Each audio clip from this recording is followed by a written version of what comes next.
Hola, hola. Ah, bueno, buenas tardes a todos, a todas. Les damos la bienvenida a todos los que por primera vez hoy vienen al Instituto Patria. Son bienvenidos, nos alegra de que hoy nos acompañen.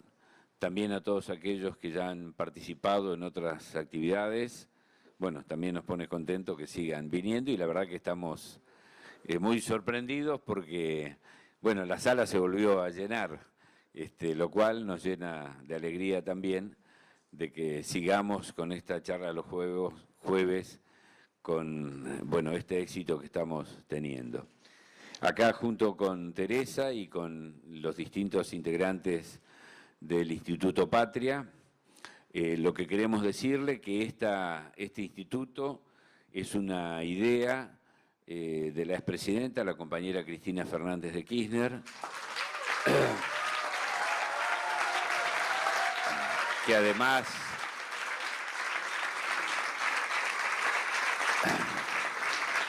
ella es la presidenta honoraria del instituto, pero esta idea que ella nos planteó en el mes de abril, mayo del año pasado, mucho antes de la realización de las elecciones, tenía que ver con un pensamiento que ella tenía y tiene y que lo expresó públicamente en más de una oportunidad, y donde decía que era necesario, ella veía, crear un espacio de reflexión, de debate, de discusión política, que diera sentido, concepto, analizara, discutiera, evaluara y diera también un marco conceptual a todos los fenómenos que habían ocurrido a los principios del siglo XXI en toda Latinoamérica, desde el año 2000, 2001 en adelante, en un proceso de integración política, social, cultural, como nunca antes se había dado en los 200 años de historia de América Latina.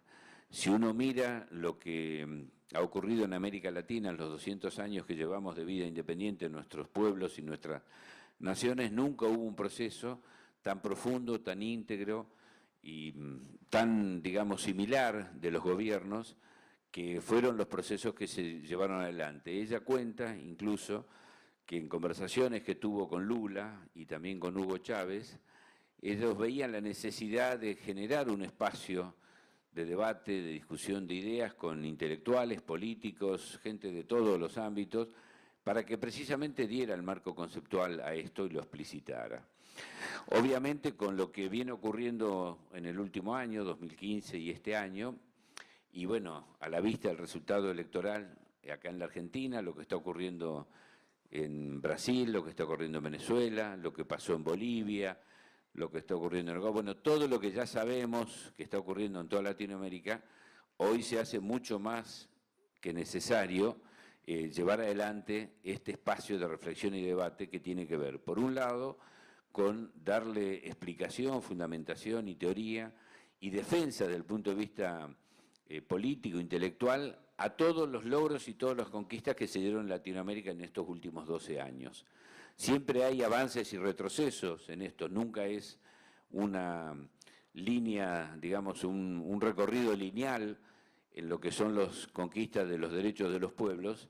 Y bueno, hoy posiblemente estemos viviendo una situación difícil y por eso que se hace necesario más que nunca este espacio de reflexión, de defensa de nuestras convicciones, de nuestras ideas, de nuestras políticas, de explicitación de ellas y fundamentalmente lo que creemos que es lo más importante, hacer que todas estas ideas y concepciones estén en el corazón y en la mente de la mayoría de los argentinos y de la mayoría de los latinoamericanos, porque eso va a ser la garantía de la permanencia en el tiempo de estas políticas que tienen que ver con un Estado presente, con una vigencia de los derechos humanos, con la inclusión social, con una integración latinoamericana, con una manera de plantarse frente al mundo, con un rol del Estado determinado, bueno, todas las políticas que ustedes conocen y que seguramente bueno, hemos desarrollado a lo largo de estos últimos 12, 15 años.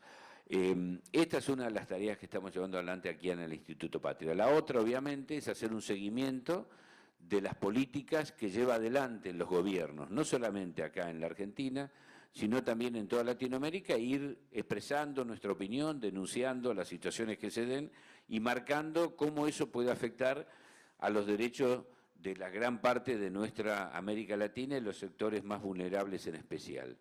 Y en tercer lugar, como también ha dicho en más de una oportunidad la presidenta, si nosotros aspiramos como fuerza política, como expresión de un sector importante de la población argentina, a volver a gobernar la Argentina, debemos volver para ser mejores, no para hacer lo mismo. Y en este sentido, desde ya tenemos que trabajar en prepararnos, formarnos, capacitarnos desde el punto de vista político e ideológico, pero también desde el punto de vista técnico. Esas son, así rápidamente y sucintamente, las acciones que llevamos adelante acá en el Instituto Patria y que obviamente tenemos en ello la conducción de la expresidenta, la compañera Cristina Fernández de Kirchner. En ese marco estamos hoy presentándoles esta charla que es producto, fruto de un trabajo que viene realizando una de las comisiones que tenemos acá en el Instituto Patria, por cierto muy numerosa, que es la Comisión de Salud, y que ha planteado un tema que a veces para los que no conocemos nos resulta a veces un poco teórico o nos puede parecer muy conceptual, pero creo que no deja de ser importante, que es la salud mental hoy frente a lo que son todas las agresiones y todas las medidas de gobierno que tienen que ver con la vida de la gente. En definitiva, el ser humano, aparte de los bienes materiales, obviamente que necesita, está su felicidad, su salud mental y su puesta y su posición frente a la vida, frente al mundo y frente a la realidad. Así que la verdad que esta charla de hoy, Salud Mental Hoy, del enfoque de derechos hacia la lógica del mercado, me parece que nos va a ayudar a todos a pensar que no hay solamente un proyecto económico y social, ¿no? En definitiva, lo que hay atrás de una política determinada es un proyecto de vida para los argentinos. Así que yo le doy la bienvenida a Miguel Ángel Tollo, que es licenciado en Psicología, a Pitu Salvatierra, que es un dirigente villero, un honor tenerlo hoy con nosotros acá, sobre todo por las agresiones de la que fue víctima, a Edith Benedetti también, y bueno, está por llegar Alicia Stolniker, así que muchas gracias a ustedes, a los presentes aquí. Y le voy a dar la palabra, aunque no le gusta, pero le voy a dar la palabra a Teresa para que también ella hable un momento con ustedes. Eso no me esperaba. Bueno, compañeros y compañeras, bienvenidos a esta casa que es la casa de todos. Yo les quiero decir que yo estoy todos los días acá y que me voy renovada cada vez, ando feliz por la calle, en contraste a lo mejor con muchos compañeros que encuentro bajoneados. ¿Saben por qué? Porque acá están ustedes. Y todos ustedes vienen a buscarse unos con otros y también a buscar el refugio de esta casa, que tiene la impronta de Cristina, la mirada de Cristina, nuestra compañera Cristina, nuestra querida, necesaria, única compañera Cristina. Entonces, eso nos pasa cuando entramos a Patria. Nos encontramos nosotros mismos, nos damos ese abrazo interminable que necesitamos para seguir militando, para seguir estando en los lugares que estamos defendiendo nuestro proyecto, porque nos ha incluido, porque nos llamaron para hacerlo juntos. Y eso ha quedado grabado para siempre en nuestro corazón, en nuestra memoria, y vamos a seguir en esa huella profunda, clarísima, que nos lleva al país de todos, que nos merecemos siempre. Gracias por estar acá y por acompañarnos en todas las iniciativas que venimos haciendo en el Instituto Patria. Bienvenidos.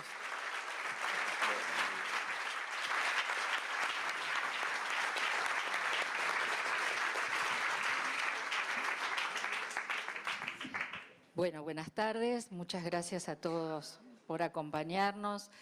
Ya les han comentado cómo viene funcionando, nuestra compañera Gabriela les contó cómo viene funcionando la Comisión de Salud, y nosotros somos una pequeña comisión de salud mental que se había tomado la decisión de que era una temática importante para hacer la temática del segundo encuentro. Algunos de ustedes nos acompañaron en el primero, que conversamos con Daniel Goyan y Mario Rovere. Justamente nosotros veníamos sosteniendo que venimos de 12 años de una política pública de restitución de derechos y de ampliación de derechos que comenzaron en salud mental con hitos muy importantes, como han impactado desde el Estado simbólicamente las palabras de Néstor Kirchner un 24 de marzo, cuando planteó que pedía disculpas en nombre del Estado. Y nosotros sabemos el efecto simbólico que esto tiene. En ese sentido, fueron acompañadas las políticas públicas de ahí en adelante de un marco jurídico. En ese marco jurídico, que también empezaron a aparecer las famosas leyes 26.000, ¿sí? Fueron leyes que también nosotros sabemos la importancia de su existencia, porque más allá de que hayamos tenido prácticas que sostenían el discurso hoy de la ley, históricamente, que de hecho hemos perdido compañeros en el afán de instalar esas políticas en determinados momentos de la historia, que se cristalice en una ley, lo sostiene con efectos simbólicos sumamente importantes. En ese sentido, esperen que no encuentro ahora. ¿Con esta? Sí, pero no. Sí. Quería presentar una vez más a mis compañeros de panel. Antes de instalar cuestiones en relación al marco legal, está con nosotros Alejandro Pitu Salvatierra, que es un dirigente villero, que es un militante territorial, que es un compañero entrañablemente querido por todos nosotros.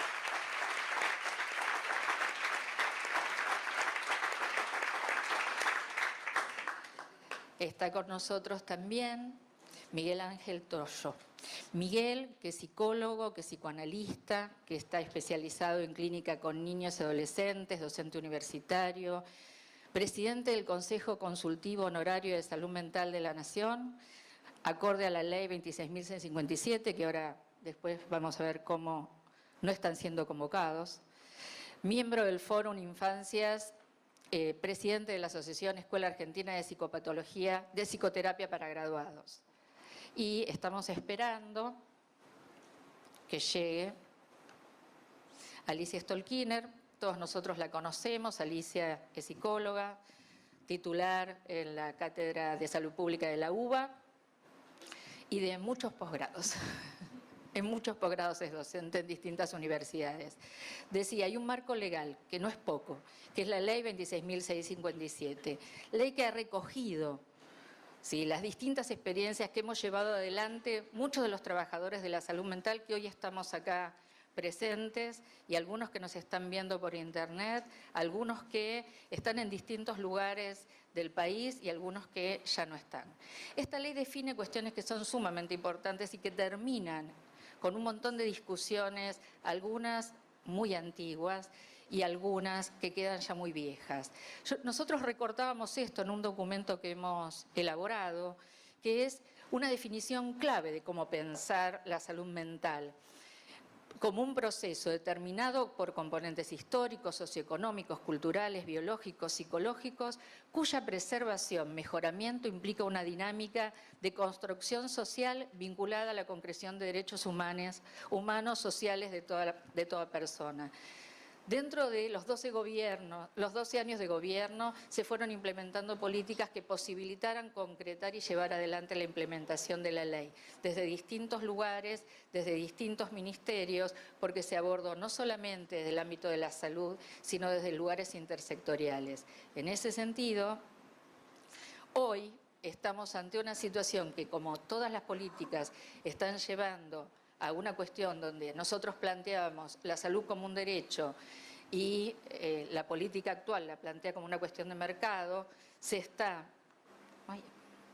dejando sin efecto un montón de programas que, como decía Robert, a este gobierno le sobraba Estado, por lo tanto dejó sin empleo a un montón de trabajadores de equipos interdisciplinarios que estaban llevando adelante estas políticas. Además se disolvió la Comisión Nacional Interministerial, no se volvió a convocar a sesiones ordinarias al Consejo Consultivo, donde el compañero lo preside, cuestiones que son graves. Tenemos cambios en las políticas de consumo problemático. De esto ha sufrido Alejandro Pitu hace muy poco, el retroceder en el tiempo y volver, una cuestión muy preocupante, que tenemos que estar muy alertas, a la ley 23.737 que penaliza el consumo, cuando con la ley de salud mental y el fallo Arriola esto estaba absolutamente superado. Sin embargo, estamos en políticas de retroceso en todo lo que habíamos implementado en el Hospital Nacional en Red, Laura Bonaparte, que ha sido de público conocimiento, que hasta incluso...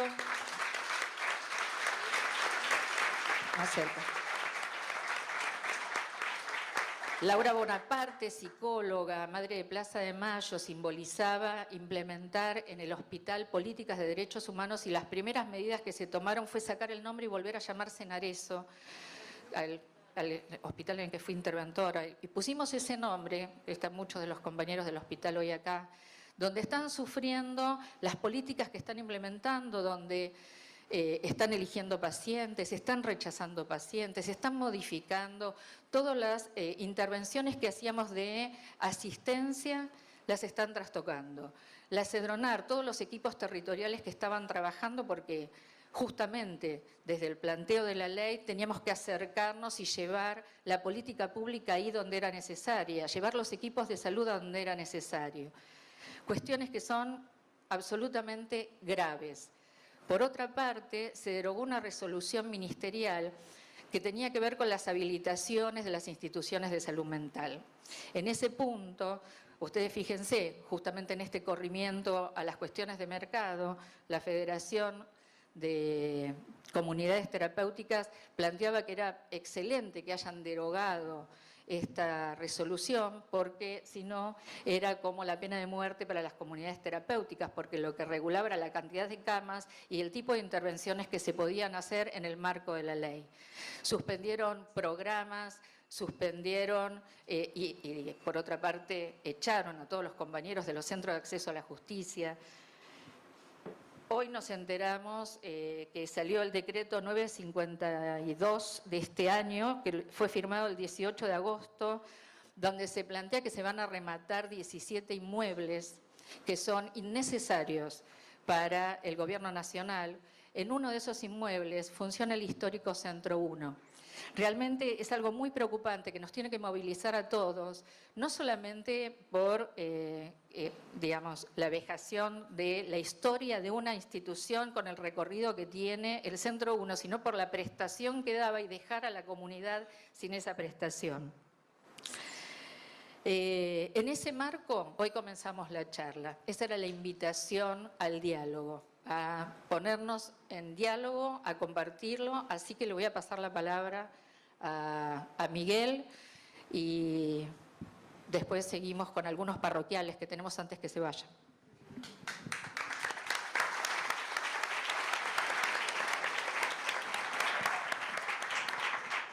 Bueno, buenas tardes a todos y todas.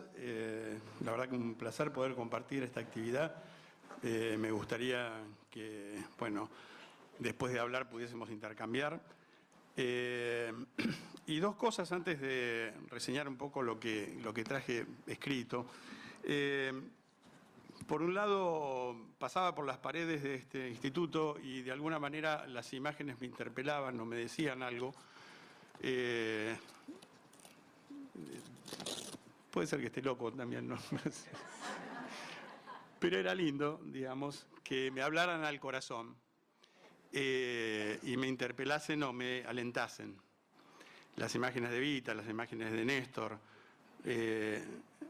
Cristina, bueno, de Perón. Y decía, nosotros seguimos llamando mental algo que tiene que ver más con los sentimientos. ¿Por qué no sería más relacionado con el corazón, ¿no? Podríamos llamarla salud cordial. Y también pensaba que yo pertenezco a varios colectivos y que lo que traigo en realidad lo venimos trabajando hace bastante tiempo con muchos compañeros, de manera que trataré de ser un poco portavoz de esas experiencias. Y lo digo sin, digamos, no por caer en una falsa modestia, es decir, porque realmente hay construcciones muy, muy valiosas en el ámbito de la salud y la salud mental. Si algo me faltaba para sorprenderme de todas las fabulaciones que se importan en el sentido mercantil del término, como verdades al campo de la salud mental, verdades entre comillas, últimamente, sí, en gran medida promovida por centros de poder hegemonizados por las grandes corporaciones de laboratorios, DSM-5, etc. Si algo logró, como digo, espantarme fue escuchar a una colega en una exposición acerca de las terapias basadas en la evidencia referirse a la política basada en la evidencia, cuyo valor, según su parecer, estriba en, encomillado, eliminar toda ideología y partidismo para hacer eficiente el Estado. Entonces, bueno, me fui al Google. ¿Qué es política basada en la evidencia? Digo, ¿será una locura de esta persona? No, parece que es algo que impulsó también Tony Blair en el Reino Unido, que abogaba por una modernización del Estado, que limitase el peso de la ideología y produjese políticas que tomaran forma en base a evidencias y no como respuestas a presiones cortoplacistas. Le hace el pueblo, digamos. La política basada en la evidencia, abro comillas, busca que las políticas públicas estén informadas por evidencias, fruto de investigaciones rigurosas. En la práctica esto pasa por incorporar conocimiento empírico en todas las etapas del proceso, desde que se identifica el problema hasta que se formula e implementa una política que lo enfrente. Busqué por otro lado, a ver si todos deliraban de la misma manera, y decía, otro personaje decía, la evidencia constituye la existencia y publicación de investigación, buena data de estudios, conocimiento de expertos y experiencia pasada, deriva de una válida y veraz metodología que permite consideraciones prácticas para la naturaleza de una situación o problema. Atendan esto. Puede resistir el escrutinio público porque es transparente. Proviene de individuos especializados en métodos cuantitativos. No es una política basada en ideologías convencionales, sabiduría o intuición. No sé qué estamos haciendo acá, tendremos que saber. Entonces, digo, bueno, serán 2, 3 delirantes. Claro, pero resulta que nos encontramos con que la gobernadora María Eugenia Vidal convoca al doctor Facundo Manes a integrarse como asesor del gabinete. Entonces, bueno, digamos, ya hay una evidencia ahí de que esto se está transformando en una política.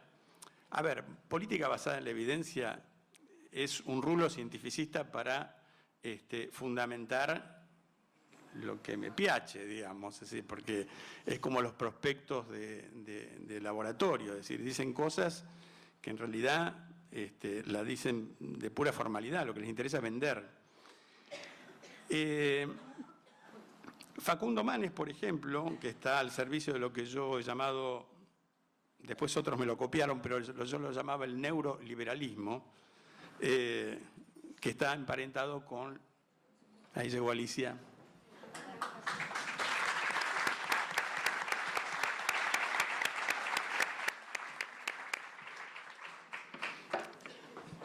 ya te presentaron, Alicia.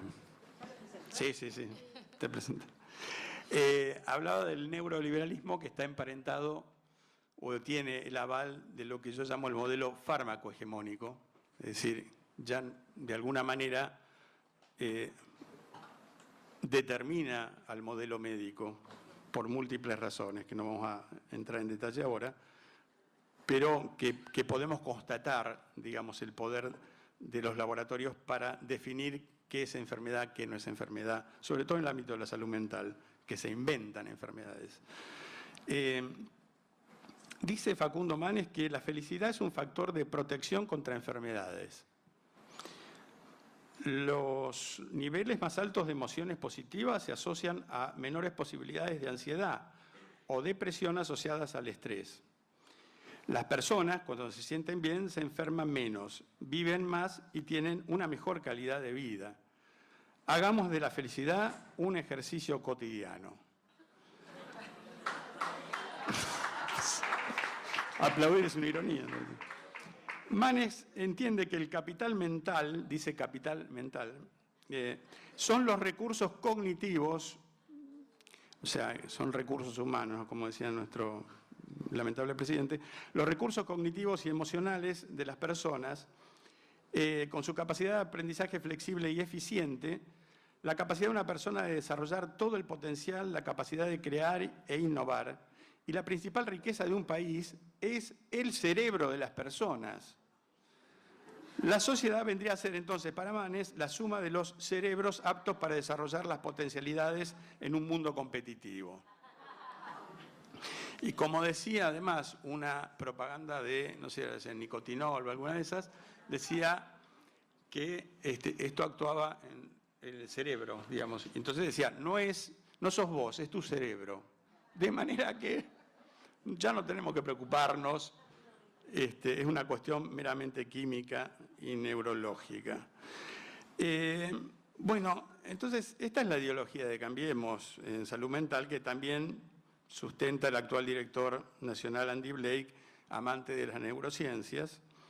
Y esto, como a mí me toca también hablar desde un ámbito en donde, como el Foro Una Infancia, pensamos de la infancia, supone desde la infancia instalar desde muy temprano un modelo subjetivo, meritocrático, autosuficiente, competitivo y consumista.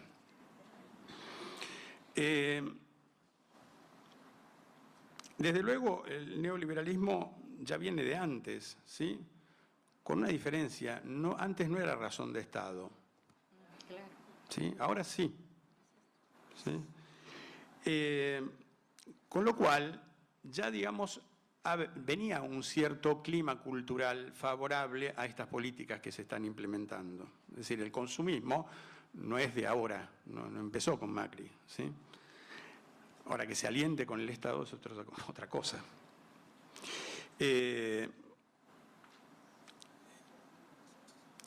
La gestión anterior, lejos de convocar, habrá convocado a algún experto, pero no tenía esta manera de pensar la construcción de políticas y convocó, tal como decía la ley además, a diversos organismos. Digo esto como para ver la diferencia, ¿no es cierto?, de enfoque político, concreto, real. Uno de esos organismos fue, porque todavía no tenemos comunicación fehaciente de que se haya vuelto a constituir, la Comisión Nacional Interministerial de Políticas en Salud Mental, llamada CONISMA. ¿Qué hace la CONISMA? Establecer entre los distintos ministerios enlaces como para poder llevar a cabo la intersectorialidad de las políticas. De la CONISMA dependía, depende, según la ley, el Consejo Consultivo Honorario de Salud Mental, integrado por 30 organizaciones. ¿Sí? Les digo, no voy a nombrar todas, pero son 7 organizaciones académicas. Una es la Cátedra de Salud Pública, Salud Mental de Alicia, junto con la otra cátedra, ¿no, Ali? Las dos juntas. 4 organizaciones de derechos humanos, por ejemplo, Madres de Plaza de Mayo, 2 organizaciones gremiales, 5 ONGs, 4 organizaciones de profesionales, 3 redes de salud mental y 5 organizaciones de usuarios, que en este tipo de consejos ha sido una novedad sumamente importante y un ejercicio también para todos nosotros de poder salir de los tecnicismos y poder aterrizar, ¿no es cierto? Es decir, salir de los tecnicismos, no irnos en tecnicismo, ¿no es cierto? No digo que esté mal o sea inapropiado pensar desde lo técnico, pero cuando eso nos aleja de la realidad, sí. Entre los objetivos del Consejo estaba realizar propuestas no vinculantes en materia de salud mental y adicciones, promover espacios de participación a otras organizaciones, realizar observaciones que crea pertinentes acerca de las políticas que se llevan adelante. Se reunió en 9 oportunidades hasta el momento el año pasado y en este año nos reunimos ya 3 veces porque entendemos que nosotros tenemos que cumplir la ley. Es decir, aunque no nos convoquen, aunque hemos hablado con Andy Blake, aunque nos ha dicho que él también va a cumplir la ley, como no la está cumpliendo, nosotros nos reunimos igual. Y lo cierto es que la última convocatoria, el pasado 8 de agosto, reunió a 19 organizaciones, de 30. Alguna no pudo venir porque sin los viáticos que estaban programados desde la Comisión Nacional Interministerial, le resultaba imposible. Algunos tienen que costearlo de su propio bolsillo, como la gente que viene de Córdoba, de Santa Fe. Hay organizaciones que nunca han venido, ¿sí?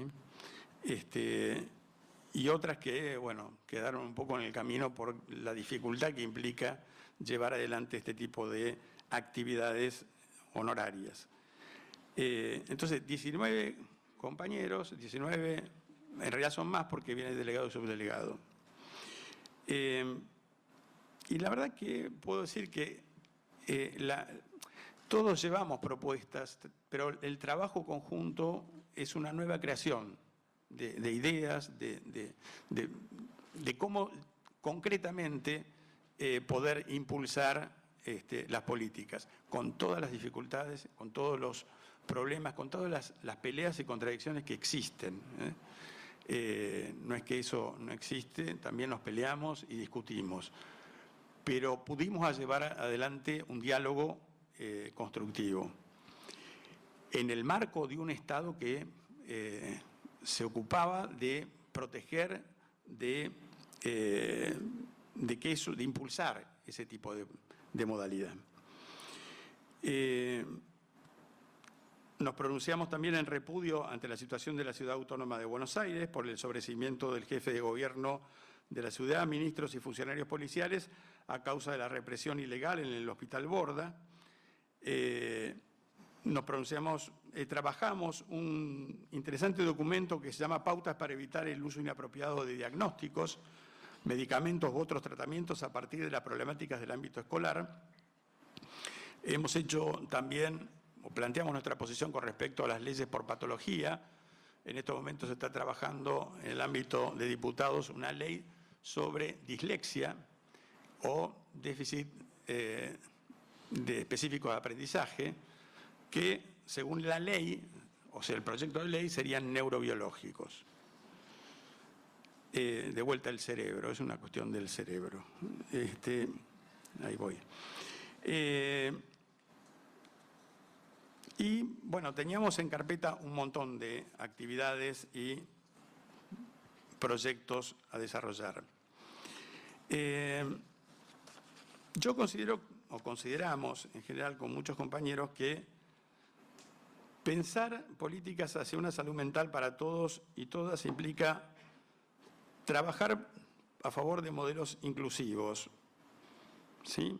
Es decir, que tengan en cuenta la diversidad, es decir, los distintos modos en que se expresa la existencia en nuestra población, de género, culturales, etcétera, etarios. Es pensar en el otro y con el otro. Pensar en otro que no sea una mera abstracción, sino fundamentalmente a partir de aquellos que han visto postergados sus sueños y proyectos personales, a consecuencia de las limitaciones y problemáticas propias, como también provocadas por la falta de oportunidades que les ha brindado la sociedad. Es producir intercambios, es comprender que la salud de nuestro pueblo depende de la construcción de instancias solidarias, inclusivas y sustentables. Es tener en cuenta nuestra historia como también las próximas generaciones. Es integrar esfuerzos entre las organizaciones sociales consolidando redes, con la apertura y la inventiva capaz de lograr hacer converger las realizaciones fragmentarias en un propósito común. Es desterrar el paradigma del encierro y la exclusión. Es no biologizar y patologizar, no reducir lo complejo a lo sintomático y reinstalar un paradigma adaptacionista y normativizante en la salud mental. Es no anclar en lo individual todo malestar desconociendo los contextos. es pasar de una visión unidisciplinar a una interdisciplinaria. Frente a poderes e intereses que lucran con el sufrimiento humano, se hace imprescindible una política colectiva y estatal decididas a respetar y hacer respetar los derechos humanos en salud mental, proactiva en la creación de dispositivos que produzcan mayor inclusión en una sociedad que sea cada vez más solidaria, donde el sujeto no termine siendo una mercancía, un objeto sin posibilidad de hacer oír su voz, poner en juego su voluntad y sus deseos. Los espacios de construcción política no deben ser ámbitos de gestión a la manera de una empresa que convoque a un staff de expertos para aportar evidencias científicas, que a su vez fundamenten la planificación y los programas. La salud mental y la salud en general, tal como bien nos enseñaran Ramón Carrillo y Florial Ferrara, entre otros, dependen no solo de los conocimientos y tecnicismos específicos, sino de un proyecto nacional, popular y democrático. Gracias.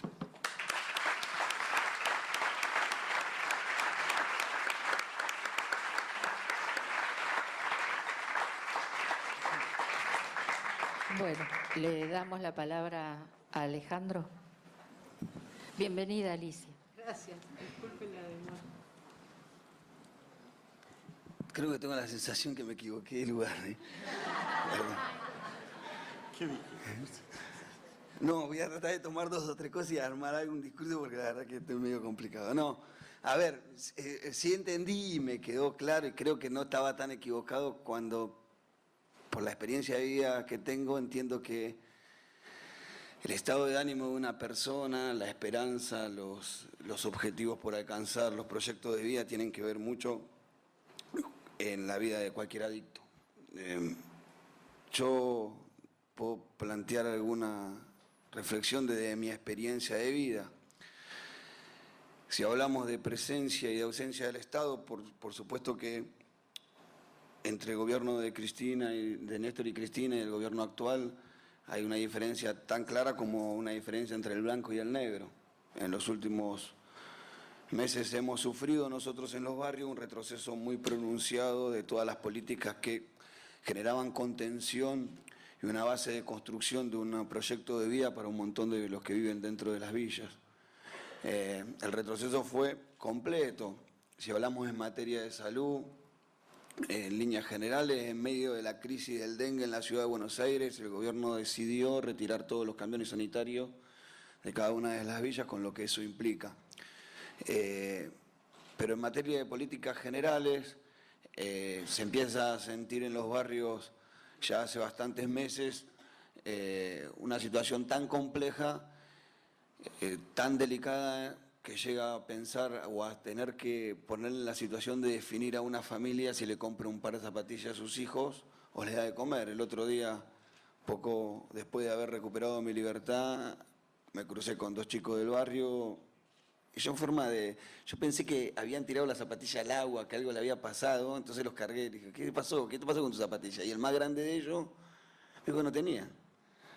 A las 3 o 4 horas apareció la madre de la familia en el Zoom que nosotros tenemos preguntando si nosotros teníamos una zapatilla en función de la pregunta que hacían. Entonces le pregunté, ¿qué pasó? Porque a veces uno también, yo tengo la posibilidad de hace bastantes años tener trabajo, yo trabajo en la legislatura con la diputada Paula Penaca hace tiempo, entonces hay algunas necesidades básicas que muchos de mis vecinos no tienen cubierta, gracias a Dios las tengo cubiertas. Y por ahí a veces, es lamentable decirlo, uno piensa que esas cosas no están más, que se terminaron y sin embargo están y resurgieron fuertemente. Y lo que me explicó es eso, que no tenía para comprar la zapatilla al pibe, y que el pibe estaba yendo con hacía 5 grados de temperatura en hojotas y media del colegio. Y la verdad que el estado presente o el estado ausente no es una palabra vacía. Una vez fui a una charla que hizo Edith y había una cartelera que decía alguna frase de Néstor, algo así como: ahí donde el mercado genera desigualdad, exclusión y desesperanza, el mercado genera desigualdad, exclusión y desesperanza, tiene que haber un Estado que genere igualdad, inclusión y esperanza. Y la verdad que es eso. A mí la problemática de las adicciones me acompañó toda mi vida, prácticamente desde que tengo 13 años, que conocí las drogas. Me fue muy difícil apartarme de ellas. A diferencia de muchos otros, conocí la cocaína antes que otras drogas y eso fue la puerta de ingreso al mundo de las drogas. Durante mucho tiempo usé las drogas para sobrellevar la vida que tenía. Yo viví mucho tiempo en la delincuencia. Rodeado de la delincuencia viví toda mi vida. Cuando nací mi papá estaba preso. Y no recuerdo haber pasado con mi papá mucho tiempo. Siempre, quizás algunos lo escuché muchas veces, pero en la realidad no pude pasar en mi vida, creo que en toda mi vida, 2 veces, 2 días del padre con mi papá, 3 días del padre con mi papá. La frase más común de cualquier pibe es, ahora le voy a contar a mi papá, en mi boca no está, yo soy hermano mayor de 7, no había a quien contarle, había que defenderse solo, hacerse solo. La vida me fue bastante adversa. Si bien pude tener un marco de contención en el amor de mi vieja es una mina que la verdad que la peleó siempre y siempre trató de sacarnos adelante. Sufrimos muchísimas necesidades, viví en la calle mucho tiempo, dormí en plazas, ahí en donde podía, hasta que llegué a Ciudad Culta. En Ciudad Culta siempre digo lo mismo, yo soy villero a mucha honra, amo mi barrio. Yo encontré en una villa la solidaridad que no encontré ni en mi propia familia, porque cuando me quedé sin lugar a donde vivir fue porque mis tíos, los hermanos de mi papá, le reclamaron el departamento por heredad y ese departamento entró en un proceso de sucesión y nosotros quedamos en la calle. Y la verdad que ninguno me dio una mano más que los que vivían en una villa, me dieron un pedazo de terreno y hay un par de chapas para construir un rancho donde viví con mis hermanos. A los 13, 14 años, por la situación económica, igual no es una excusa, la verdad. Robé porque elegí la peor opción de todas las que tenía delante de mí, aunque tenía poquísimas. En el año 92, quienes recuerdan, no tenía 93, 94, muchas opciones no había. Yo estaba anotado en el Casal Calviño, una escuela técnica ahí en Directorio y La Carra, y 6 meses antes de que yo ingresara a ese colegio fue cerrado como todas las escuelas técnicas en el país, hace una política que creo que era coherente al menos, porque si se iban a destruir la industria nacional, ¿para qué querían tipos preparados técnicamente? ¿No? Incoherencia no había. Después nos dimos cuenta por qué había que cerrar el Casal Calviño. Y la verdad que de las oportunidades que tuve, las posibilidades que tenía para poder resolver algunas necesidades básicas en mi casa, elegí la delincuencia. Era lo que más conocía. Si mi papá, desde que tengo uso de razón, visito una unidad penitenciaria siempre. Lo vi siempre tras la reja y tenía mucho contacto con muchas personas de ese mundo. En el barrio empecé a hacerme de amigos, pibes buenos, no tan buenos, pibes malos, con distintas matices, pero todo como un común denominador. Todo es una historia muy parecida de exclusión, de sufrimiento. En eso nos parecíamos muchísimo. Y con algunos de ellos decidí empezar en el mundo de la delincuencia. Y las drogas en ese momento me servían, porque lejos de lo que muchos piensan, ninguno que vive en el mundo de la delincuencia deja de tener miedo cada vez que tiene que salir. En la delincuencia vos tenés 3 opciones, 3 caminos, de los cuales 2 son malos. Es ir y volver con el dinero, es ir y terminar en un cementerio, o es ir y terminar dentro de una cárcel. El destino, Dios, para los que creen, hizo que yo no terminara en un cementerio en esas oportunidades. Y la verdad que para poder sobrellevar esa vida, muchas veces las drogas te ayudan a sostener, a vencer tus propios miedos, a vencer tus propias inseguridades y encarar ese momento muy complejo. Pero después se fueron convirtiendo cada día más en una necesidad de vida. Ya no era ni siquiera para sostener eso, sino pareciera que como que no había momento que yo pudiera disfrutar sin estar drogado. Era el cumpleaños de cualquiera de mis familiares, mi propio cumpleaños, empezarlo drogado y terminarlo más drogado. Y así uno va en un espiral complejo que es muy difícil salir. Y mucho más difícil salir en el contexto en el que yo me crié. ¿No? Yo nací en el año 80, me crié prácticamente al calor de las políticas de los 90. no voy a contarle acá, la gran mayoría sabe lo que pasó en el 90, el nivel de desempleo, la miseria, la pobreza en crecimiento pleno, esta teoría de que el mercado o la teoría del derramamiento que nunca llegó, porque pensar que el bolsillo de alguno de estos tipos tiene posibilidad de derramarse es iluso, inocente, al menos de parte nuestra, la verdad que no tiene fondo. Y las personas a veces también somos así, cuanto más tenés, más querés. Y en todo ese contexto es muy difícil para mí fue poder plantearme otra cosa que ser un pibe adicto y delincuente. Así en el año 2001, en diciembre del 2001, había pasado antes, muchas veces antes por algunas unidades penitenciarias, me tocó caer preso, tuve 7 años de mi vida hasta el 2008. El 15 de diciembre del 2001 caí preso. Aún dentro de las cárceles nunca había dejado de consumir hasta que en algún momento de mi vida, por mi comportamiento dentro de las cárceles que no era muy bueno ni muy adecuado, terminan trasladándome al servicio penitenciario bonaerense. En el medio de ese traslado a mí me alojan en donde está el Departamento de Policía Federal, en Madariaga y General Paz.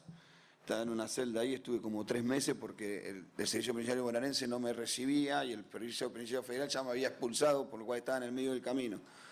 Y en una celda donde cualquier persona pasa 12 horas, yo tuve 3 meses casi. Me agarró una infección en un pie, la verdad que pasé momentos muy complicados. Y un día del padre me acuerdo que vino a verme mi esposa con mis hijos y tenía la visita atrás de un espejo y uno de mis hijos quería saludarme y entré en una crisis de nervio muy compleja y empecé a querer romper el vidrio, a darle sillazo a ese vidrio y muy mal me había puesto ese día. Me llevaron de vuelta a la celda donde estaba, me cortaron la visita. Creo que ahí tuve el primer rapto de conciencia después de que empecé a tener relaciones con la droga, porque llevé esos 3 meses, como estaba aislado, no consumía droga. Y me acordé que cuando era pibe quería ser abogado. Y me acordé que tenía un plan de vida. Y me pregunté qué me había pasado, que había terminado ahí. Estaba barbudo, sucio, con la pierna podrida, alejado de mi familia. Pregunté eso, qué me había pasado a mí, qué había pasado con ese pibe. ¿Qué había pasado con el pibe que tenía sueño, que tenía esperanza, que tenía proyecto de vida? Y la única conclusión a la que llegué es que había un sistema que se lo había comido. Había un sistema que había destruido todas las posibilidades de soñar, de tener cualquier esperanza de vida. Que lo más duro que le pasa a alguien que vive en un barrio como yo y que vive en la miseria es la resignación. No es casual de que las iglesias estén llenas de gente de mi barrio, porque a veces nosotros llegamos a pensar de que es así, de que te toca ser rico o te toca ser pobre. Y lo que dejamos de entender y de visualizar de que no es que te toca. Hay un sistema que provoca pobres y hay un sistema que provoca ricos. Y como decía Mujica, que no encuentro una solución para la pobreza, Mujica dijo, no encuentro otra solución para que haya menos pobres, que haya menos ricos. No hay otra solución en mi cuestión. Y muchas veces las familias que viven en la situación en la que viví yo, en la que vivo yo, se resignan a pensar de que eso está así, entonces pierden la posibilidad de rebelarse ante un sistema. Y cuando vos perdés la posibilidad de rebelarte, caes en una resignación continua y aceptar cualquier cosa. Y es así en donde tienen la posibilidad de desarrollar estos planes neoliberales que te van consumiendo la vida constantemente y que encuentran como en los 90 un pueblo totalmente adormecido, totalmente desactivado.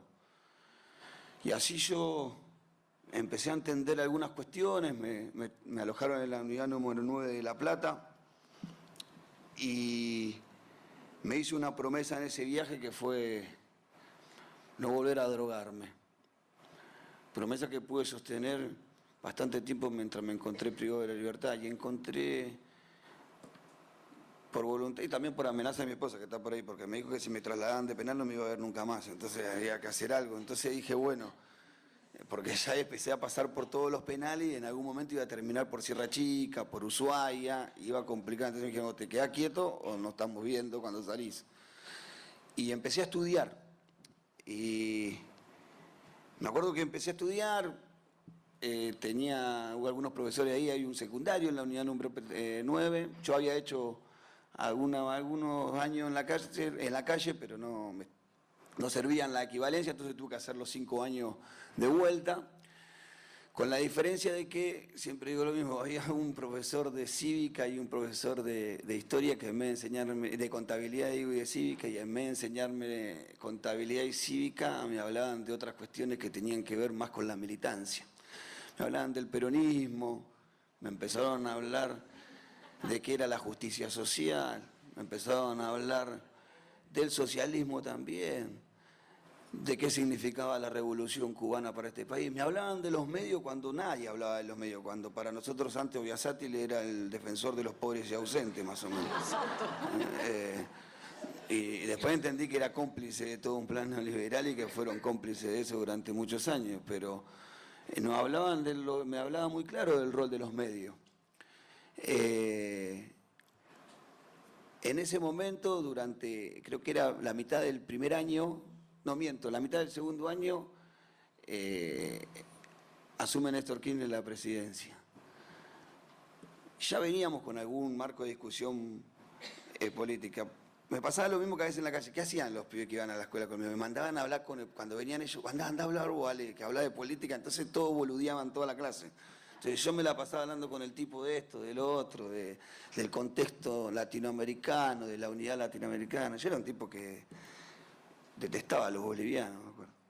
Y era así, y estaba criado en ese contexto, era así, creía que se llevaba lo nuestro, una locura. Hoy lo pienso una locura. Entonces me la pasaba hablando ahí y asumió Néstor Kirchner y me acuerdo que me preguntó qué pensaba de Néstor Kirchner. ¿Y qué podía pensar de un tipo que bailaba con el bastón de mando? Yo dije, si venimos estamos en el recontrahorno.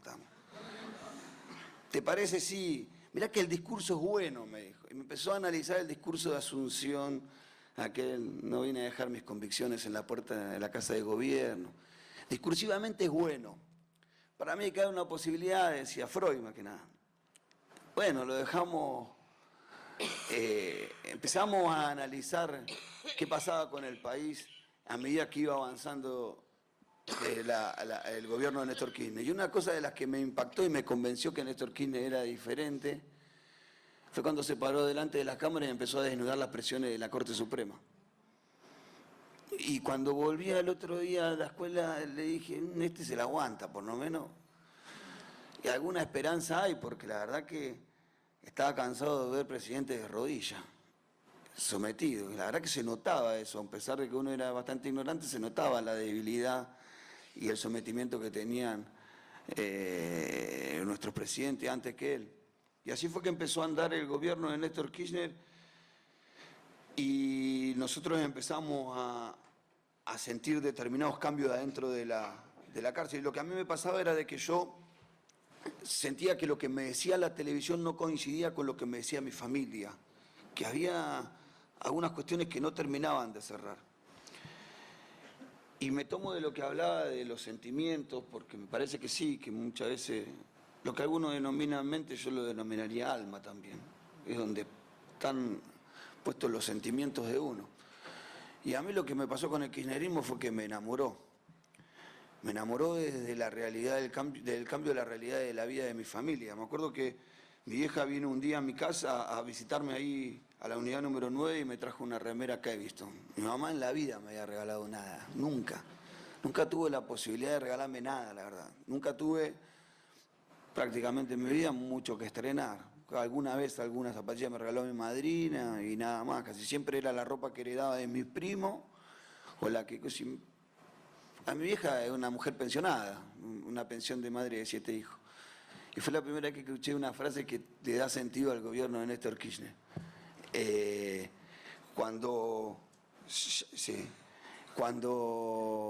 me trajo la remera me dice, digo, ¿para qué gastaste plata? Débora, mi esposa, le daba plata para que me vaya a ver. ¿Para qué gastaste plata en esta remera? Me dice, no, porque yo soy sujeta de derecho, me dijo.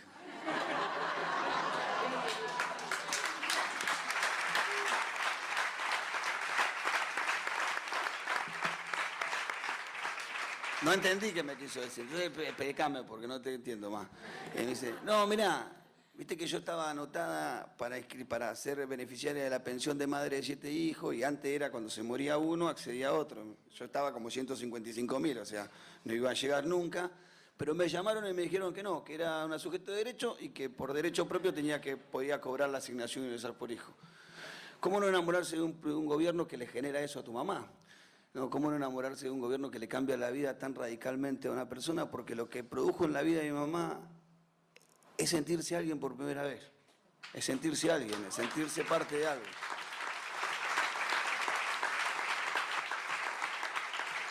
La verdad que cuando fueron pasando los años, en el año 2008 no tuve la posibilidad de vivir el gobierno de Néstor Kirchner en la calle. Yo recuperé mi libertad en el año 2008, en casi diciembre del 2008. Pero siempre digo lo mismo, a mí me pasó como cuando vos dejás de ver a un familiar durante mucho tiempo, enseguida notás los cambios, estás más pelado, más bajo, estás más gordo, más viejo. Yo me fui con un país de rodillas y cuando salí me di cuenta claramente que estaba con un país de pie. Cuando entré a mi barrio, las viviendas que construía madre, me acuerdo que la primera vez que salí con la libertad transitoria, llegué al mediodía a mi casa y era un mar de... Yo vivo en Ciudad Culta. En Ciudad Culta el programa Sueños Compartidos generó más de 800 puestos de trabajo a gente que nunca trabajó. No era gente que nunca trabajó. Fue tal así el crecimiento y la dinámica económica del barrio que el que tenía un kiosquito lo convirtió en almacén, que el que tenía carnicería abrió otro. La Casa de Glaudio acercó una sucursal al barrio porque los vecinos tenían acceso al crédito. Hacía un montón de años que no veía humo asado en los barrios y vi lo que el cambio en mi barrio, el cambio del país. Había ido con un país de rodillas y volvía con un país distinto. Yo quiero que alguno, si tiene la posibilidad de caminar por alguna villa, cuente cuántos techos de chapa hay. Prácticamente ninguno, desaparecieron. A raíz del 2005, 2007, desaparecieron los techos de chapa. Y si eso no tiene que ver con el mejor poder adquisitivo de nuestro vecino, ¿con qué tendrá que ver? Pero fue ahí que en donde yo me pude comprometer con la militancia. Y ya cierro, si sé que me queda poco tiempo. A mí lo que me dio la militancia fue la posibilidad de sentirme alguien importante. Y no hubiera podido militar si no hubiera visto un proyecto que me convocara a militar. A mí lo que más me generó el kirchnerismo fue eso. Si yo no hubiera sido militante, seguramente no estaría acá, estaría en un cementerio, seguiría preso, seguramente. Y lo que generó el kirchnerismo en mí fue esperanza, esperanza de que es posible tener esa sociedad justa que nos pregonaba Perón, que nos pregonaba Evita. Es posible tener una patria libre, es posible tener una patria soberana. Es la posibilidad de tener los sueños cerca. Algunos los hemos alcanzado, otros no. Pero eso es lo que nos generó y lo que me generó a mí el kirchnerismo y me enamoró y me convocó a militar. Y también lo que me dolió muchísimo en los últimos meses. Creo que los últimos meses fueron lo más duro de mi vida desde que salí a estar preso. Ver cómo se desmantela el Estado, cómo se echan a los compañeros de los centros de acceso a la justicia del barrio, cómo el Senareso deja de venir todos los días y empieza a venir cuando puede, cómo las personas que aún laburan en ese Estado, que son rezago de una idea de Estado distinta, hacen un esfuerzo sobrehumano para resolver problemas que son imposibles de resolver si no te acompaña una lógica de Estado, una política de Estado. Eso me sumergió en una depresión muy profunda, muy grande, que hizo que yo hace 2 meses volviera a recaer después de muchísimo tiempo de no haber estado cerca de las drogas. Había ahí algunos personajes que estaban esperando que yo cometiera ese error y me cayeron ahí, terminé preso casi 20 y pico de días por tenencia de droga. Que la verdad que hasta el juez me reconoció en privado que era tenencia para consumo, pero sin embargo lo califica como tenencia simple por una cuestión procesal, porque calificándola como tenencia simple, tiene una pena estimada de 1 a 6 años, por mis antecedentes penales, podría ser cualquiera de esas, un día que a mí me conté, debería pasarlo preso. Entonces, basándose en ese argumento, me nega la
esa humanidad, si hay un vocero de permitir la prisión domiciliaria de personas como Echecolás, que siguen siendo peligrosas, debo decirlo, a raíz de la experiencia de López, si hay un vocero de que hay que sacar estos presos políticos, entre comillas, de la cárcel, es La Nación, y si hay un vocero que viene entrevistando permanentemente a la Asociación Argentina de Psiquiatría y que es la derecha de la derecha, es Marchand, digamos, y denostando la ley de salud mental, es La Nación, conjuntamente con un paquete que se coloca en este contenido, que es efectivamente, como bien lo señalabas vos, esta cuestión del auge de las neurociencias, que tampoco es una novedad, porque a mí lo que me asombra de muchas de las cosas que yo escucho en este momento, en este país, en los medios y en lo gubernamental, es la falta de originalidad. Debo decir, hay una falta de originalidad absoluta. Por ejemplo, toda esta cuestión de las neurociencias está contenida en el informe sobre el desarrollo mundial 2015 del Banco Mundial, que se llama Mente, Sociedad y Conducta. Y donde plantea, está estrictamente desarrollado un mix ahí entre teorías cognitivas, neurociencias, y cómo las neurociencias, dicen los autores del Banco Mundial, es muy extraño, un banco ocupándose de las neurociencias. Lo que ellos dicen es de que las neurociencias actuales permiten poner la mente de las personas al servicio del desarrollo adecuado de los países, que cuando lo dice el Banco Mundial son los procesos de ajuste. O sea, es el desarrollo adecuado de algunos personeros de los países. Y ellos dicen que lo que han descubierto son, yo lo pensaba mucho con la campaña electoral, lo puse, lo traté de difundir, son que hay dos formas de toma de decisiones, dice. Una que es deliberativa y la otra forma que es la forma automática inmediata, o así. La deliberativa, dice, es costosa, lleva tiempo, hay que buscar información, produce conflicto cognitivo, porque uno tiene que, por ahí, desarmar algo que pensaba, esto que exactamente vos decías que desarmaste, lo que pensaba de los bolivianos. Eso es un conflicto cognitivo, alguna vez fue un conflicto cognitivo. Yo pensaba esto y una discusión, un debate, etcétera, lo va cambiando. Uno tiene, dice, y en realidad es de larga resolución. En cambio, la rápida o la automática responde a cuestiones emocionales, está predeterminada, se fija mucho en imágenes y permite una toma de decisiones muy rápida a partir de respuestas sencillas porque no implica deliberación. Chau, decía yo cuando leí esto, pero resulta que nosotros tenemos una constitución que dice que el pueblo no delibera ni gobierna, sino a partir de sus representantes, pero también tenemos una cierta tradición de que el pueblo quiere deliberar. Ahora no tenemos que deliberar. El secreto de las neurociencias es, ¿qué? El decreto, sí, es la felicidad y inclusive uno empieza a leer cosas muy graves, por ejemplo, un artículo de que juntarse con personas que están mal le hace mal al cerebro. ¿No? O sea, deteriora el ¿qué? Sí, pero esto de que le hace mal al cerebro juntarse con personas que están mal es gravísimo, porque lo que está es apuntando directamente a la ruptura del lazo solidario. Pon el argumento de que mi cerebro se va a deteriorar. Imagínense, soy psicoanalista y trabajo con pacientes graves desde que tenía 23 años, o sea, hace un tiempo, ¿no? Mi cerebro tendría que estar hecho pomada si fuera que escuchar historias más o menos tristes hicieran daño al cerebro. Este paquete, obviamente, ha permitido que, de alguna manera, la estrategia que me parece se está planteando con respecto a las políticas de salud mental, el gobierno actual, en el marco de lo que se espera sea una reforma global del sistema de salud bajo la forma de bonitamente intitulada, como decían antes, bonitamente intitulada como cobertura universal, modelo que ha logrado realmente un milagro, que haya gente que tenga cobertura y no tenga acceso a los servicios en Colombia. Entonces ahora tenemos el problema del debate entre cobertura y acceso. Y que ha logrado que en documentos con respecto a la Argentina y documentos de la Argentina desde hace bastante tiempo, uno se encuentre con textos que dicen que la Argentina tiene el 45% de la población sin cobertura en salud. Chao, explíquenme Si nosotros tenemos el 45% de la población sin cobertura en salud, ¿cómo el 99% de los partos son institucionales? Es un misterio. O sea, la gente no se atiende y cae con el parto avanzadísimo y lo atienden en guardia.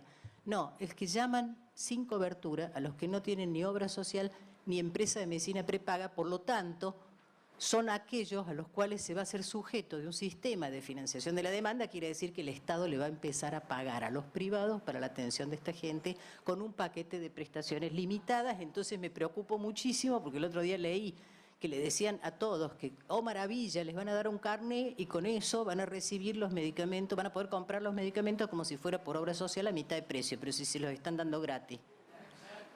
Hasta ahora, ya no, claro, entonces se acaba el remediar. Y quizás no se va a acabar porque los laboratorios tampoco van a querer que le saquen y así estamos. Pero en el medio de esto, la política con respecto a salud mental es una especie de ir matando por inanición el proceso de la ley. No se va a pronunciar, no se va a pedir la derogación de la ley de salud mental. Yo no creo que por el momento piensen que tendrían respuesta adecuada en el Parlamento y que gastarían pólvora en esto, pero sí ir, como está sucediendo en muchas otras áreas, ir permitiendo que se vayan desgastando por inanición, ir cortándole las provisiones y los recursos, como ya ha pasado con el Consejo Consultivo Honorario, que bueno, no se puede reunir porque ¿quién les paga los viajes a la gente que viene del interior? Y así estamos, ir cortando los recursos, salvo uno que extrañamente me acaba de llegar, de que van a construir establecimientos, porque la construcción siempre garpa. ¿Está claro? Van a construir establecimientos intermedios. Y hay alguna propuesta de que el Hospital de Agudos Alvear se transformaría en un hospital de neurociencias, y un comentario risueño de fuente que no puedo comentar, de una persona que trabaja cercanamente en la Dirección de Salud Mental y que dice que el director dijo: se acabó la subjetividad. O sea, porque ahora decir subjetividad se ha transformado en una especie de contraseña. El que dice subjetividad quiere decir que está del lado de acá, digamos. Y el que dice cerebro está del otro. Y ya nos vamos diferenciando. Ahora, antes de terminar, porque no querría hacer una cosa excesivamente larga, sino decir el otro lado. Como esta ley no fue una construcción de gabinete, como esta ley no fue el producto de un iluminado o no fue una cosa que verticalmente bajó a la sociedad, sino que fue producto de 30 o 40 años de acumulación. Desde la época de la Federación Argentina de Psiquiatras, en uno de cuyos congresos me encontré a Agustín Tosco, hasta lo que fue el movimiento de trabajadores de salud mental, pasando por las experiencias alternativas, pasando por aquella idea que tenía Carrillo. Hay 2 veces que el Estado en la Argentina intervino para modificar la forma en que se nomina a las personas que tienen tratamientos psiquiátricos. Y eso no es poca cosa, porque cuando uno nombra, ejerce poder. Nominar es ejercer poder. Uno lo nombra al otro y si ese nombre perdura, ejerce poder. Y esa fue Carrillo, cuando deja de usar el término alienados y pasa a utilizar el término enfermedad mental. Porque trata de que estas personas, para ese momento avanzadísimo, sean vistas como enfermos y no como todos los otros enfermos. Y la segunda es la Ley Nacional de Salud Mental, cuando deja la categoría de enfermedad mental y empieza a utilizar la categoría de sufrimiento psíquico, que es mucho más amplia que la categoría de enfermedad. Entonces, lo que quiero decirles es que en mis viajes, estoy viajando mucho al interior, es bastante cansador, pero lo que quiero decir, físicamente cansador, pero muy estimulante, porque lo que me doy cuenta es que como esta ley no fue producto de un gabinete legislativo, sino una idea, tampoco fue una idea de tecnócratas de un gobierno que traen el modelo y lo quieren aplicar, sino que fue el producto de acumulación de mucho tiempo, de muchos actores y de la entrada de algunos actores nuevos, por ejemplo, los usuarios y los organismos de derechos humanos, que fueron los actores no corporativos que entraron fuertemente en la ley. Entonces, yo lo que veo además es mucha fuerza organizativa alrededor de la ley de salud mental, idas y vueltas, y una tensión, que es la tensión que hay hoy en día en toda la sociedad con respecto a que en este periodo, si hubo algo que caracterizó este periodo, y creo que lo señalaste muy bien, es la construcción de un término que no, yo no sé, yo no llamaría quizás esperanza, me parece perfecto la frase esperanza, sino la construcción de una sensación de potencia. La sensación de una construcción de potencia. Hay una extraña frase en el documento del Banco Mundial del 2000-2001 sobre la pobreza, por primera vez define la pobreza con una condición, como una condición subjetiva, ¿no? Y dice, lo que caracteriza la pobreza es la impotencia. ¿No? Y yo creo que además de las políticas que hubo y de las muchas que podría haber seguido habiendo con respecto a dignificar la situación de las personas que estaban en situaciones de pobreza, la característica de estas políticas, y que lo señalaste muy bien con la frase de tu madre, es que fueron políticas dirigidas justamente a construir una subjetividad potente. No fueron dirigidas a construir una señora que diga soy una sujeta de derecho. Fueron políticas dirigidas a que a un jovencito que eventualmente se le tendía una mano desde un apoyo jurídico, por primera vez sentía que se lo aceptaba como tal, con y sin droga, etcétera, etcétera, y que se lo reconocía como persona. Y con ese caudal tenemos que construir nuestras políticas. Con ese caudal de lo que hemos acumulado como potencia en este periodo, tenemos que construir nuestra forma de hacer política.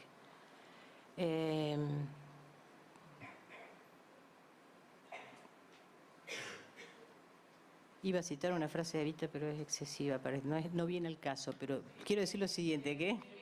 Sí, es terrible, dice. Recuerden que en realidad los dirigentes son un producto de la lucha. Son un producto necesario de la lucha. La frase de Evita Salvaje es con los dirigentes a la cabeza o con la cabeza a los dirigentes. Esa, y me parece perfecto para pensar cómo... quiero decir, me parece perfecta para pensar que nosotros ni tenemos que suponer que todo lo que hubo fue perfecto. Yo no tengo ningún problema en decir que no se pudo, en estos años que pasaron, transformar la estructura básica del sistema de salud. No lo pudimos hacer, pero no lo pudo hacer nadie antes, o sea que, como digo yo, el sistema de salud argentino es inoxidable, pero no hay problema en reconocerlo, no hay problema en reconocer lo que no se pudo, lo que quedó pendiente, aquello en lo que cerró. Lo que no se puede desconocer es esta sensación de potencia, de ganancia, de fuerza.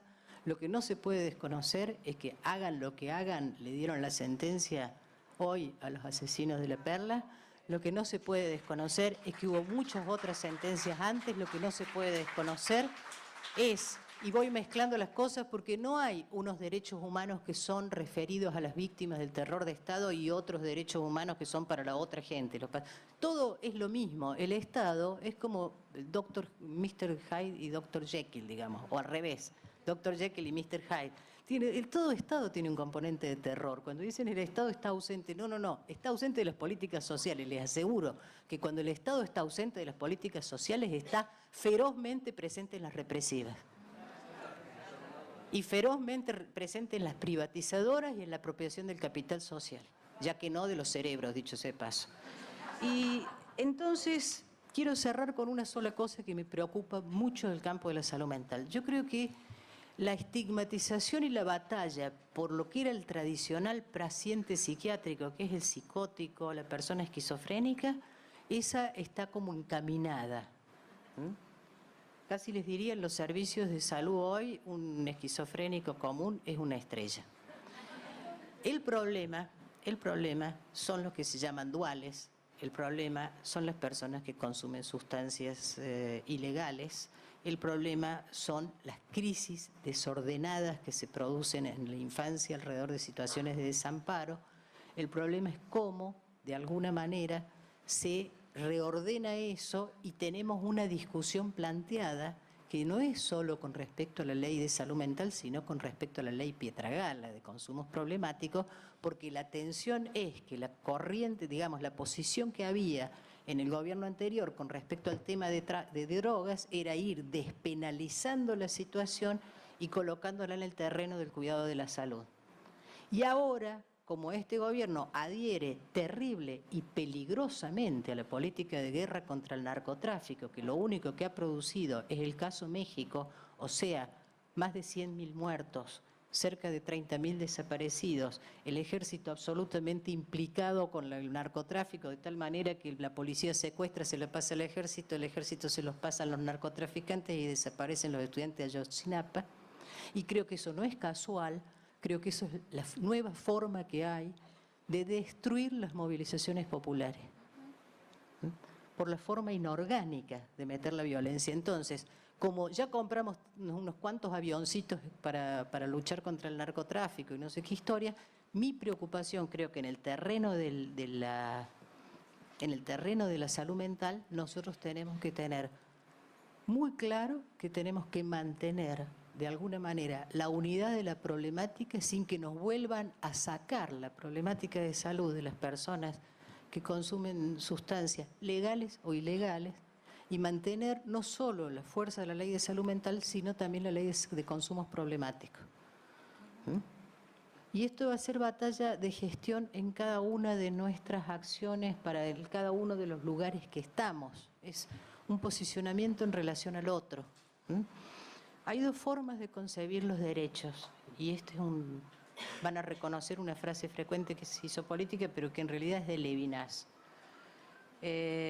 Si uno tiene una visión individual liberal, se sostiene en la famosa frase de que mis derechos terminan donde empiezan los derechos del otro. Y esta frase es el origen del terror. Porque si mis derechos terminan donde empiezan los derechos del otro, cuanto menos otros haya, mejor. Claro. O sea, mis derechos terminan donde empiezan los derechos del otro, pero esta raza, ¿cómo es lo que dice el antropólogo de Roca? Esta raza estéril, dice, refiriéndose a los pueblos originarios, no merece la propiedad de estas tierras porque ellos no son afines al progreso. Entonces, en nombre del progreso les serán quitados sus tierras. Chao, no eran otros. No se olvide que la democracia nació en una sociedad esclavista, o sea, tenemos un vicio de origen.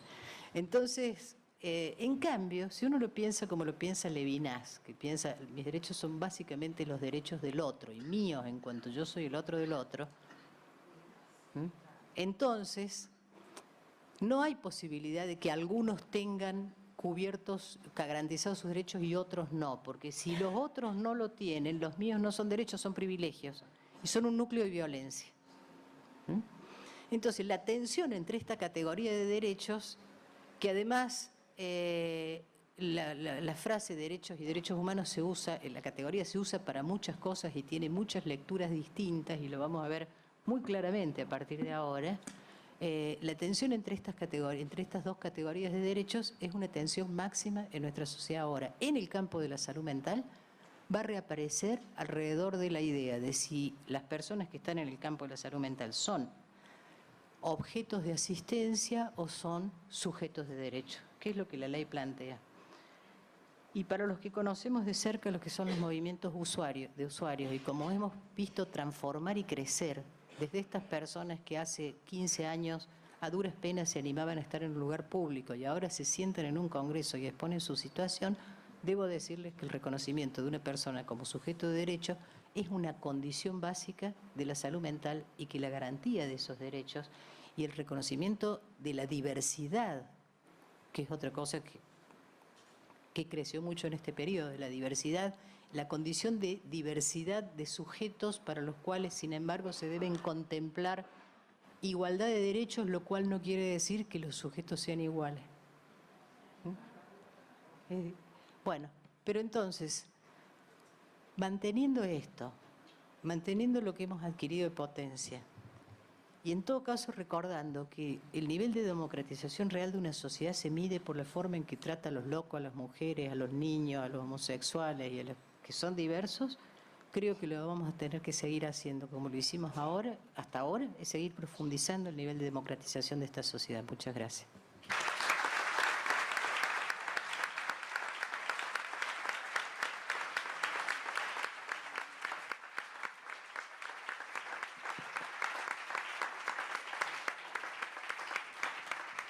Bueno, abrimos espacio a algunas preguntas.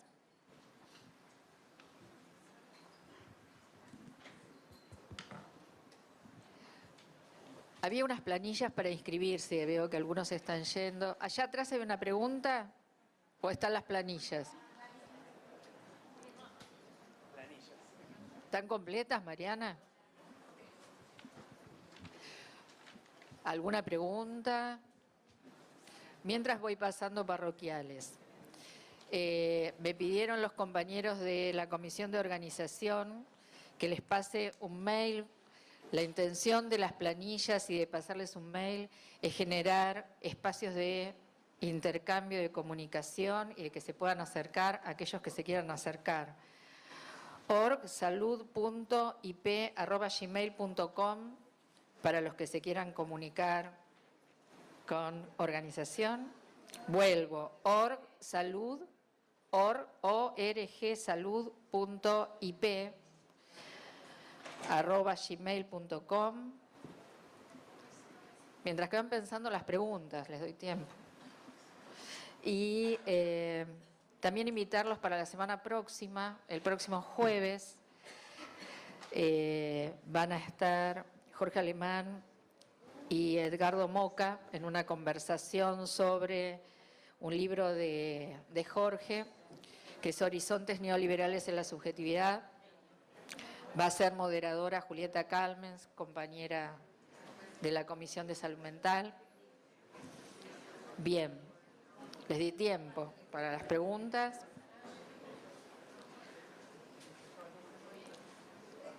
Acá hay una. En realidad, más que una pregunta, quería compartirles algo. No sé si sí, que Marcos Peña tiene que ir una vez por mes a responder determinadas preguntas que le hacen los diputados. En estas últimas preguntas, apareció el tópico de la Ley de Salud Mental y quería compartir con ustedes tanto la pregunta de uno de los diputados como la respuesta que dio el jefe de gabinete y a ver si ustedes tienen una opinión distinta de la que él plantea. Bastante probable. La pregunta dice, esta preocupación respecto a la paralización de las políticas de salud mental que se venían impulsando en el marco de la Ley de Salud Mental. En la Dirección Nacional de Salud Mental y Adicciones del Ministerio de Salud de la Nación se han producido despidos y cese de contrataciones de trabajadores que se desempeñaban en distintos programas de abordaje y asistencia. Se observa una disolución, de hecho, de la Comisión Nacional Interministerial en Políticas de Salud Mental y Adicciones, CONISMA, creada por el Decreto Reglamentario de la Ley Nacional de Salud Mental. Dicha comisión, que reglamentariamente funcionaba en el ámbito de la Jefatura de Gabinete de Ministros, no tiene designado un responsable ni tampoco se tiene claro cuál será su funcionamiento. Asimismo, se decidió apartarla del ámbito de Jefatura de Gabinete sin motivo alguno, yendo en contra del marco normativo y centralizando su especificidad en el área de salud. Ante el panorama descrito, desearíamos conocer, perdón porque es una imagen, cómo continuará la implementación de la Ley de Salud Mental 26.657. A lo que Marcos Peña responde, la Ley Nacional de Salud Mental exigía a la autoridad de aplicación que para poder comenzar el proceso de desinstitucionalización, la Dirección Nacional de Salud Mental debía realizar un censo bianual de todas las personas que se encuentren internadas en instituciones especializadas en salud mental. Esta gestión, a través de la Dirección Nacional de Salud Mental y Adicciones, comenzó en abril de este año el proceso de elaboración del Censo Nacional de Personas Institucionalizadas con Trastornos Mentales para realizarse en el año 2017. La información que se obtenga es imprescindible para un adecuado trabajo de desinstitucionalización y planificación del proceso, así como para poder realizar un monitoreo del mismo. Pero además, y hasta tanto se realiza el censo, se ha comenzado a trabajar en la reconversión de la infraestructura necesaria para que un proceso de desinstitucionalización tenga éxito. Además, se trabaja en tener lugar para alojar a las personas que saldrían de los hospitales especializados y tener salas de internación psiquiátrica en hospitales generales para la atención en la comunidad. Es por eso que a través de la Dirección Nacional de Salud Mental y Adicciones se está convocando a las instituciones públicas para concurso de subsidios para remodelar o equipar viviendas para que se conviertan en viviendas tuteladas y también hospitales generales públicos para remodelar, adecuar y equipar y que así puedan tener salas de internación psiquiátrica. Es posible lograr esta desinstitucionalización sin crear, es imposible, sin crear espacios adecuados en los hospitales generales. Refiriéndose a la CONISMA, dice que ya tuvo su primera reunión el 19 de agosto de este año y que se plantea el 19 de julio y que se plantea otra para el 12 de septiembre. Además, se ha convocado a participar de la misma la CEDRONAR, pero esta gestión entiende que el espíritu de la norma es articular políticas de salud mental y adicciones y por eso ha ampliado la conformación de dicha comisión de modo informal. En cuanto al responsable de dicha comisión, está claro en el decreto 603 que la autoridad de aplicación de la Ley de Salud Mental es el presidente de dicha comisión y como tal le corresponde definir como todo cuerpo colegiado las autoridades que requiera la comisión. Sí, se olvidó de mencionar una cosa. Se olvidó de mencionar que derogaron la resolución por la cual se regulaba la generación de instituciones de internación. Que se entra, lo dijo. Hace la pregunta y también responde y dice que solo para Capital Federal. La tengo la respuesta también. Ah, ¿se la hacen? Y dice que solo para Capital Federal, pero es una resolución del Ministerio de Salud de la Nación. La resolución fue derogada, era solo de aplicación en la CABA y no comprometía a ningún otro distrito del país, ya que era solo para la habilitación de instituciones de salud mental en la ciudad. El límite que establecía la resolución era contrario al que establece el decreto reglamentario de la Ley de Salud Mental en su artículo 27, donde establece como límite en el año 2020. Esto es lo que recomienda el Consejo de Panamá. Finalmente, en cuanto a prolongar la autonomía de las personas, lo mismo de antes, que van a hacer un censo. No sé si querés decir algo. No, nosotros estuvimos con el órgano de revisión la semana pasada en la Cámara de Diputados, en la Comisión de Salud, y bueno, planteamos toda esta situación. En realidad, la CONISMA se tiene que reunir mensualmente y es esencial una política interministerial para poder generar una desinstitucionalización. Lo que decía Andy Blake es algo de lo que dice Marcos Peña, acerca de que se van a generar determinados dispositivos dentro de los monovalentes con dependencia administrativa de desarrollo social.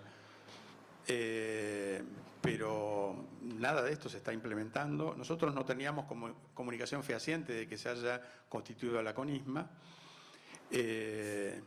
Y si verdaderamente estuvieran haciendo esto, bueno, tendría que ser mucho más evidente, digamos. Tanta medicina basada en la evidencia, la verdad que no está muy claro. Si uno toma el discurso de lo que leíste, me parece, bueno, pues está perfecto. A mi gusto, estas financiaciones de proyectos presentados por las unidades para remodelación existían desde antes, desde el año pasado. O sea, están asignadas porque hubo una primera llamada que tuvo un problema que fue que las instituciones no llegaron, no se enteraron lo suficiente y además los centros de salud mental, etcétera, no están muchas veces, no tienen el personal adecuado para presentar proyectos. Es un proyecto que lleva tiempo hacerlo, digamos, un proyecto que tiene que tener presupuestación, el diagrama, etcétera. Pero me parece que estamos hablando de algo que ya estaba en curso, cosa que últimamente es bastante frecuente. Sí, pero si uno toma el discurso de lo que él responde, a mi gusto no es para nada así opuesto a la Ley de Salud Mental. Después veremos su implementación, porque la atención, con respecto a la atención, hay muchas notas de los diarios, pongo el caso de La Nación, que están dirigidas básicamente a tratar de ponerle letra a la gestión gubernamental. En salud mental vienen sistemáticamente haciéndolo. Y la Dirección Nacional de Salud Mental no se venía expidiendo prácticamente en nada, hasta que han aparecido ahora, después de que salió lo del plan de la propuesta de salud, están apareciendo algunas observaciones, que es esta, por ejemplo. La resolución 1484, que fue derogada de habilitación de instituciones, es de carácter nacional. O sea, sí, porque incluso, aunque pudiese haber alguna complicación a nivel federal, porque cada provincia tiene su propia legislación al respecto, me parece que también hay unidades nacionales en las que se aplica, así que no es del todo veraz. Y además, bueno, implica de alguna manera un modelo, un ejemplo a seguir por la provincia. O sea, me parece que miente. Digo. Igual por ahí para rescatar el hecho de que los diputados estén haciendo preguntas sobre la ley, me parece que es importante. ¿Alguna otra pregunta, comentario? ¿Alguien más? Bueno, en principio nos quedan un montón de cuestiones en agenda.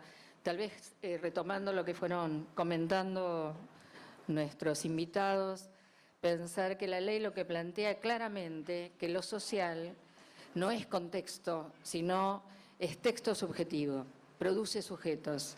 Cuando alguien piensa en el cerebro, está discorriéndose absolutamente de un marco legal, porque la ley está planteando otra manera de pensar la salud mental y esto nos hace pensar también en nuestras propias intervenciones. Nuestras intervenciones desde en lo micro y en lo macro, ¿sí? Hoy. Por eso es necesario este tipo de encuentros, de construir entre todos una posibilidad de revisar nuestras prácticas, porque lo cierto a veces aparece esto de que, bueno, somos técnicos, pero lo cierto es que no hay práctica que no sea político-epistémica.